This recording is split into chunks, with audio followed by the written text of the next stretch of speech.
তোমরা 5 জনে মিললে যে আমার লেপিনটা সাফ করছো এর লেগে আমি ঠিক করছি তোমরা 5 জন রে 25 টাকা করে দাম। তোমরা 5 জন ভাগ করে নিবাগা 5 টাকা করে। এটা আমি অঙ্ক কইরা বাইর করছি, বুঝছো? আপনি কি আমরা ব্যাক কল পাইছুন? আমরা 5 জনে কাম করছি, যদি আপনি 25 টাকা হয় তাহলে আপনারা 5 টাকা করে না, আমরা 14 টাকা করে দেন লাগবো। আপনি এটা কিতা কই? না না, ভুল কইতাছো তোমরা, বুঝছি তোমরা অঙ্ক কইরা বুঝাইতে হইব। আয়ো ব্ল্যাকবোর্ড তোমরা দেখাইতাছি। দেখো আমি কি লিখি।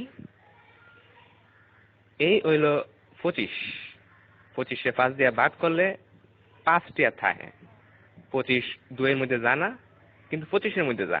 25 5 দিয়ে ভাগ করলে থাকে 5। এসব উল্টা পাল্টা ওইসব আপনি কইতে দিচ্ছেন, আমারটা দেন আপনি।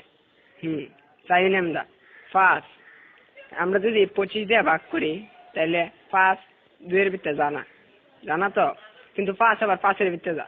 5 1 5 তাই 0 কাটতে লামাইলাম 2। দেখুন আমরা জানি 4 5 20, তাই 4 এর 5 20, তাই ভাগফল 14, তাই আমরা 14 টাকা করে দিব।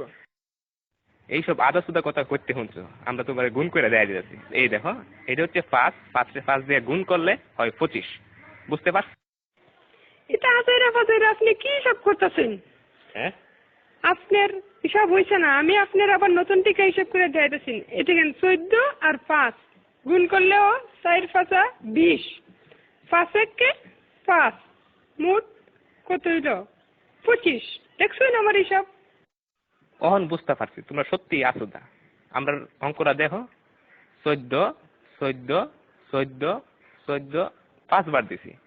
এই দেখো এখন 4টা 5 যোগ করলে এখানে হইতাছে কত হইতাছে দেখো, 4 আর 4 8, 8 আর 4 16, 16 আর 4 20। 1 21 22 23 24 25। দেখছেন না করে কাটায় কাটায় 25 টাকা। আপনি কি হিসাব শিখছেন সারা জীবন পড়ালেখা কইরা? কি বালের হিসাব? হালিয়ার হালাই কি বুঝাই গেল এটা আমারে?